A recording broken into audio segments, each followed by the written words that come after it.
آپ تو یہاں بیٹھ کے دعا مانگ رہے ہیں، نبی صلی اللہ علیہ وسلم عالم الغیب تو نہیں ہے، اور نہ کسی پیغمبر کا اللہ پہ کوئی زور چلتا ہے کہ زبردستی کام کروا دیں، تو اس نیت سے وسیلہ یہ بالکل حرام ہے، شرک ہے، ناجائز ہے۔ اور اگر آپ کی نیت یہ ہے کہ نبی کے وسیلے سے، یعنی نبی کے محبت اور نبی کے تعلق کے وسیلے سے، کہ ہم نبی کے امت میں ہیں، تو اللہ ہم نبی کے امتی ہیں اور تو نبی صلی اللہ علیہ وسلم سے محبت کرتا ہے تو آپ کے امتیوں کو کی بھی خاص رعایت کرتا ہے، تو نبی کے وسیلے کا مطلب نبی کے امتی ہونے کے وسیلے سے، یا نبی سے ہمیں محبت ہے اس وسیلے سے، تو یہ پھر وسیلہ بالعمل ہی ہے اور وہ بالاتفاق جائز ہے۔ تو جب بھی کوئی کسی بزرگ یا نبی کے طفیل سے دعا مانگتا ہے تو نہ ہم اس کو شرک کہیں گے اور نہ ہم اس کو سنت کہیں گے یا جائز کہیں گے، ہم اس سے اس کی نیت پوچھیں گے کہ بھئی آپ کی نیت کیا ہے، تو وہ اگر وہ صحیح نیت بتائے گا تو جائز ہے، اگر غلط نیت بتائے گا تو ناجائز ہے، اور اگر اس کو کوئی نیت ہی نہیں پتا کہ اس کلام کا مطلب کیا ہے تو وہ بے وقوف ہے، احمق ہے، جس بات کا اسے مطلب ہی نہیں پتا وہ ان الفاظ سے دعا کیوں مانگ رہے ہیں۔ بعض لوگ کہتے ہیں اللہ نبی کے وسیلے سے میرا یہ کام کر دے، ان سے پوچھیں تمہارے کیا مطلب ہے اس کا، تو کہنے پتہ نہیں کیا مطلب ہے۔ تو جب آپ کو ایک بات کا خود ہی مطلب نہیں پتا تو ایسے الفاظ کیوں استعمال کرتے ہیں پھر، اس لیے یہ ٹھیک نہیں ہے۔ اچھا بھائی، بیرون ملک غیر قانونی طور پر رہنے والوں کی کمائی کا حکم۔ میں انگلینڈ میں رہتا ہوں، یہاں کافی لوگ اللیگل ہوتے ہیں، یعنی انہیں گورنمنٹ کی طرف سے رہنے کی یا کام کرنے کی اجازت نہیں ہوتی۔ اگر ہم ان کو کوئی کام دیں تو کیا ہمارے لیے جائز ہے، اور ان کے لیے اس بارے میں کیا حکم ہے؟ فراز صاحب انگلینڈ سے۔ اللیگل رہنا تو جائز نہیں ہے، مگر جب کوئی رہ رہا ہو تو وہاں کوئی کام کرے گا تو وہ کام اگر بذات خود حلال ہے تو اس کی ارننگ بھی حلال ہے، اور ان سے کام لینا بھی جائز ہے، اور سب جائز ہے یہ۔ ہاں، رہنے کا اللیگل رہنا ایک غلط چیز ہے، اس کو بالکل اس کی اجازت نہیں دی جا سکتی، لیکن کام کی جو تنخواہ ہوگی یا کمیشن یا اجرت ہوگی اس کو حرام نہیں کہہ سکتے اگر وہ کام حرام ہے، اگر وہ کام حلال ہے۔ اگر کوئی اللیگل رہ کے جائز کام کرے تو تنخواہ حلال ہے، لیگل رہ رہا ہو اور کام حرام کر رہا ہے، شراب بیچ رہا ہے، تو وہ تنخواہ حرام ہو جائے گی۔ تو تنخواہ یا کمیشن کا تعلق اس سے نہیں ہے کہ اللیگل رہ رہا ہے یا لیگل قانونی طور پہ رہ رہا ہے، اس کا تعلق اس سے کہ کام کیا کر رہا ہے وہ۔ باقی اللیگل رہنا بہرحال درست نہیں ہے، وہ ایک الگ چیز ہے۔ مونچھیں کاٹنے کا سنت طریقہ کیا ہے؟ مونچھیں کاٹنے کا سنت طریقہ کیا روز کاٹنی چاہیے، جمعے کے دن کاٹنی چاہیے؟ فاروق صاحب انڈیا سے۔ بھائی جب آپ کو سہولت ہو کاٹ لیں، حدیث میں آتا ہے اعف اللحا وقص الشوارب واحف الشوارب، نبی صلی اللہ علیہ وسلم نے مونچھیں کاٹنے کا حکم دیا۔ تو کم سے کم درجہ یہ ہے کہ جو ہونٹ کا بالائی کنارہ ہے وہ کھلا رہے، باقی بہتر یہ کہ کینچی سے کاٹ کے بالکل چھوٹی کر دی جائیں، تو جس طرح آپ کو آسانی ہو اس طرح کر لیا کریں۔ سب کچھ ختم، یہ الفاظ کہنے سے طلاق کا حکم۔ کاشف صاحب کراچی سے۔ کچھ عرصے پہلے میری بیوی سے لڑائی ہوئی تھی تو میں نے اسے غصے میں یہ میسج کر دیا کہ میری طرف سے سب ختم، لیکن میرا طلاق کا کوئی مقصد نہیں تھا اور میسج میں نے فوراً ڈیلیٹ بھی کر دیا۔ اس صورت میں کیا حکم ہے؟ دیکھیں، جب کوئی شخص میسج پہ طلاق دیتا ہے نا، تو بے شک میسج وہ بیوی تک پہنچا ہو یا نہیں پہنچا ہو، فوراً ڈیلیٹ کر دیا ہو یا نہیں کیا ہو، طلاق بہرحال واقع ہو جائے گی اگر بیوی کی طرف نسبت کر کے یہ میسج لکھا ہے، یا بیوی کو چاہے دل میں ہی نیت ہو۔ لیکن یہ جو الفاظ آپ کے تھے نا، یہ طلاق کے، اگر نیت ہوگی تو طلاق ہوگی، نیت نہیں ہوگی تو طلاق نہیں ہوگی۔ اگر آپ نے یہ کہ میری طرف سے سب ختم، اس میں آپ کی نیت طلاق کی نہیں تھی تو پھر طلاق واقع نہیں ہوئی ہے۔ تو میسج ڈیلیٹ کرنا یا نہ ڈیلیٹ کرنے سے کوئی تعلق نہیں ہے، وہ تو جب لکھ دیا تو ہو گیا۔ لیکن یہ جو الفاظ ہیں یہ الفاظ طلاق کے، اگر نیت ہوگی تو طلاق ہوگی، آپ کہہ رہے ہیں نیت نہیں تھی تو پھر طلاق نہیں ہوگی۔ کرائے پر دیے ہوئے فلیٹ پر زکوٰۃ کا حکم۔ ارشد صاحب لاہور سے۔ میرے پاس ایک دکان ہے جو میں نے کچھ عرصے پہلے خریدی تھی اور کوئی نیت طے نہیں تھی کہ اسے بیچنا ہے یا کرائے پر رکھنا ہے، لیکن خریدنے کے ساتھ ہی اسے ایک رشتہ دار کو کرائے پر دے دیا تھا۔ اب اس کی قیمت پر زکوٰۃ ہوگی یا اس سے حاصل ہونے والے کرائے پر؟ قیمت پہ زکوٰۃ نہیں ہوگی کیونکہ بیچنے کی نیت سے نہیں خریدی آپ نے دکان، بے شک بعد میں بیچ بھی دیں تو کرائے پر ہوگی۔ جو جس دن زکوٰۃ نکالتے ہیں اس دن جتنا کرایہ بچا ہوا ہے اس پہ زکوٰۃ دے دیں، جو اس سے پہلے استعمال ہو گیا اس پہ زکوٰۃ نہیں ہے۔ بیوی کی طرف سے زکوٰۃ دینے کا طریقہ کیا ہے؟ مشتاق منور کشمیر سے پوچھتے ہیں، کیا انسان اپنی بیوی کی طرف سے زکوٰۃ دے سکتا ہے؟ پہلے بیوی کو ان پیسوں کا مالک بنانا ضروری ہے یا بیوی کی طرف سے نیت کر کے ہی دے سکتے ہیں؟ مالک بنانا ضروری نہیں ہے، بیوی کی طرف سے خود بھی زکوٰۃ دے سکتے ہیں، شرط یہ ہے کہ بیوی سے اجازت لی ہو، اس کو بتائے بغیر اگر زکوٰۃ دے دی بعد میں اجازت لی تو زکوٰۃ ادا نہیں ہوگی۔ پہلے بتائیں کہ میں آپ کی طرف سے زکوٰۃ دے رہا ہوں، وہ خاموش رہے گی تو یہ خاموشی اس کی علامت ہے کہ وہ راضی ہے، اور ظاہر ہے ایسے موقع پہ تو بیویاں خاموش ہی رہتی ہیں، تو وہ سمجھیں کہ پھر اجازت دی ہے۔ سحری میں آنکھ نہ کھلے تو روزے کا حکم. اگر سحری کے لیے نیند کی وجہ سے آنکھ نہ کھلے اور صبح دیر سے آنکھ کھلے تو روزے پر کوئی فرق پڑے گا؟ نیز اٹھنے کے بعد نیت کر سکتے ہیں. تنویر صاحب کینیا سے. رمضان کا روزہ بہرحال واجب ہے, صرف مسافر چھوڑ سکتا ہے اور بیمار, باقی سب پہ رکھنا واجب ہے, چاہے سحری میں آنکھ کھلے یا نہ کھلے. تو کیسی حالت پتلی ہونا, اگر سحری میں آنکھ نہیں کھلی ہے اور آپ کو یہ لگ رہا ہے کہ بہت مشکل ہو جائے گا روزہ گزارنا, پھر بھی روزہ رکھنا پڑے گا. تو یہ جائز نہیں ہے کہ آپ کی سحری میں آنکھ نہ کھلی تو آپ انسان کہ چلو یار آج تو مشکل ہو جائے گی. تو روزہ صرف بیمار آدمی اور مسافر وہ چھوڑ سکتا ہے, باقی جتنی بھی پیاس لگ رہی ہو, جتنی بھی بھوک کا خطرہ ہو, ایسی کنڈیشن میں روزہ نہیں چھوڑ سکتے آپ. روزہ بہرحال رکھنا پڑے گا. وہ الگ بات ہے کہ اتنی پیاس لگی یا اتنی بھوک لگی کہ مرنے یا بے ہوش ہونے کا خطرہ ہو گیا تو پھر روزہ ایسی کنڈیشن میں آ کے توڑ سکتے ہیں, چھوڑ بہرحال نہیں سکتے. تو سحری میں آنکھ کھلے نہ کھلے روزہ رکھنا پڑے گا. باقی کب تک نیت کر سکتے ہیں؟ جو ہے نا نصف النہار سے پہلے. پاکستان اور انڈیا میں تقریباً 11 بجے تک نصف النہار ہوتا ہے, 11 ساڑھے 11 چینج ہوتا رہتا ہے. تو یہ اتنا وقت ہے کہ اس سے پہلے نیت کر سکتے ہیں. ہر مہینے ایڈوانس میں زکوٰۃ دینے کا حکم. کیا ہر مہینے کے حساب سے زکوٰۃ دی جا سکتی ہے؟ یعنی ہر مہینے تھوڑا تھوڑا دیں اور پھر سال کے آخر میں سب جمع کر کے اتنی زکوٰۃ میں نے سال میں ادا کی ہے کہ بھئی اتنی زکوٰۃ میں نے سال میں ادا کی ہے, باقی اب دے رہا ہوں. شفیق صاحب ڈیرہ اسماعیل خان سے. جی ہاں جائز ہے, ایڈوانس میں بھی زکوٰۃ دے سکتے ہیں, حساب وہ سال کے بعد ہی کیجیے گا.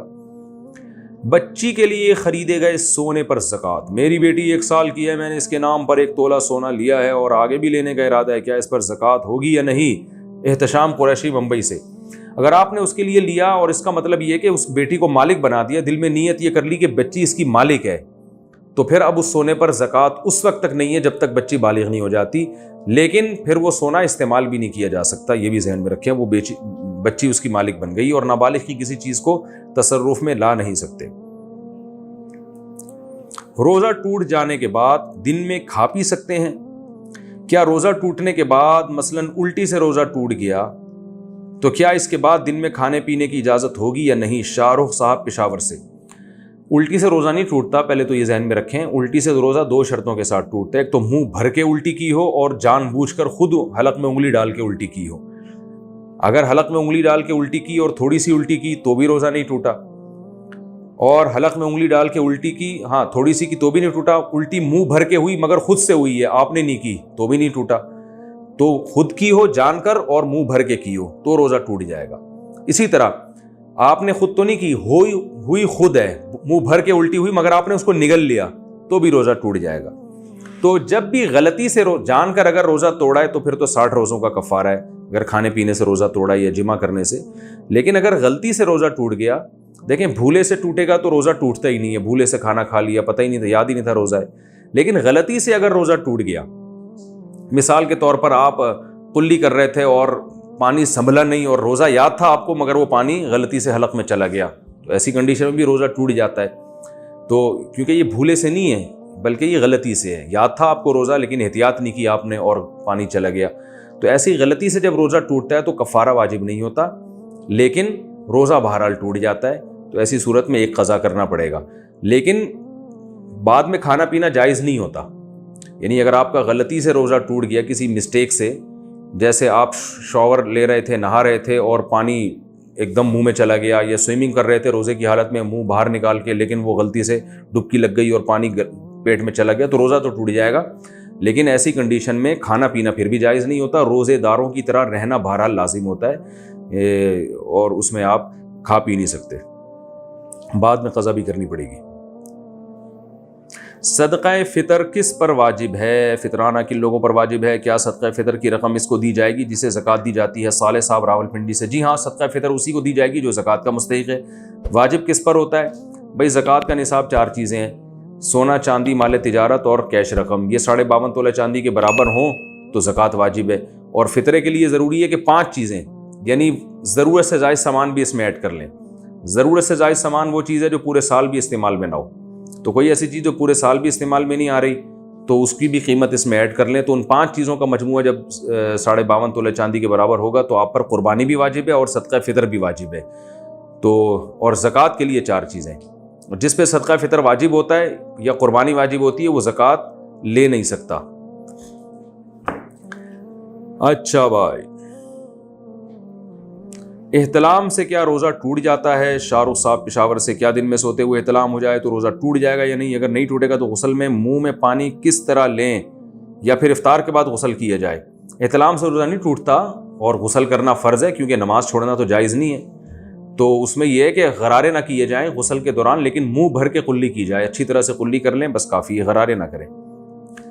تراویح میں امام کے رکوع کا انتظار کرنا کیسا ہے؟ ہماری مسجد میں امام صاحب جب تراویح کی 2 رکعت سے سلام پھیرتے ہیں تو بعض لوگ اتنی دیر تک بیٹھے رہتے ہیں کہ امام صاحب اگلی رکعت کی قرات بھی مکمل کر لیتے ہیں اور رکوع میں جانے والے ہوتے ہیں۔ ان کا طرز عمل کیسا ہے؟ محمد صہیب کوئٹہ سے۔ جی ہاں، بہت علاقوں میں ایسا ہوتا ہے، پیچھے بیٹھ کے انتظار کرتے رہتے ہیں، جیسے امام رکوع میں گیا بھاگتے ہوئے آ جاتے ہیں۔ تو یہ طریقہ بالکل خلاف سنت ہے، لیکن نماز بہرحال ہو جائے گی۔ اور اگر کوئی بہت زیادہ تھک گیا ہے بیچارہ، گھٹنے میں درد ہو رہا ہے، تو اس کو چاہیے بیٹھ کے نیت کر لے، پھر امام کے ساتھ شریک ہو جائے۔ تو اگر کوئی رکوع میں بھی شریک ہوتا ہے تو بھی جائز ہے، اس کو گناہ نہیں کہہ سکتے، لیکن بہتر نہیں ہے۔ لاک ڈاؤن میں عید کی نماز کا طریقہ۔ لاک ڈاؤن میں عید کی نماز گھر پر کیسے پڑھیں؟ عزیز اللہ صاحب کویت سے۔ گھر پہ ہماری رائے یہی ہے، حضرت مفتی تقی عثمانی صاحب کی بھی یہی رائے ہے، ان کا فتویٰ بھی یہی ہے کہ عید اور جمعے کی نماز ان حالات میں گھروں پہ جائز نہیں ہے۔ مسجد میں شرکت کر سکتے ہیں تو ٹھیک ہے، ورنہ جمعے کی بجائے تو ظہر کی نماز پڑھیں اور عید کے بجائے نوافل پڑھ لیں۔ آپ وہ عید کی نیت سے نہیں ہوں گے، ویسے ہی نوافل ہوں گے۔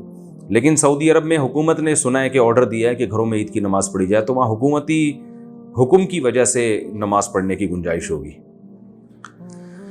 اس پر میں تفصیلی کلپ بھی ایک ریکارڈ کروا چکا ہوں۔ زکوٰۃ کی رقم تھوڑی تھوڑی کر کے دے سکتے ہیں؟ محمد عرفان بلوچستان سے۔ میری مثال کے طور پر 80-90 ہزار روپے زکوٰۃ بن رہی ہے اور پیسے میں نے نکال کے رکھ لیے ہیں، تو کیا میں ان کو ہر مہینے تھوڑا تھوڑا کر کے دے سکتا ہوں یا ساری رقم ایک ساتھ دینی ہوگی؟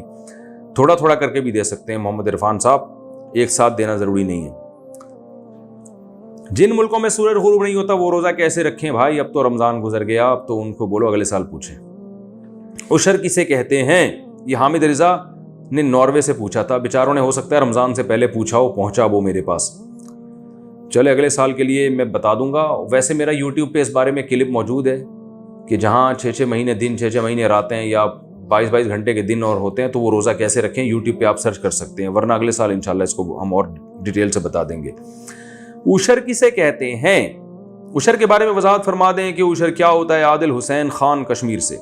عشر یہ ہوتا ہے کہ جب بھی آپ کی پیداوار کٹتی ہے تو شریعت نے ہمیں حکم دیا ہے کہ اگر سال کے اکثر حصے بارش کے پانی سے وہ کھیتی سیراب ہوتی تھی تو پھر آپ اس میں سے 10واں حصہ جتنا بھی ہے نا، اس میں 10% وہ اللہ کا حق ہے، وہ غریبوں اور مسکینوں کے لیے، چاہے تو وہ پیداوار دے دیں یا اس کی قیمت دے دیں۔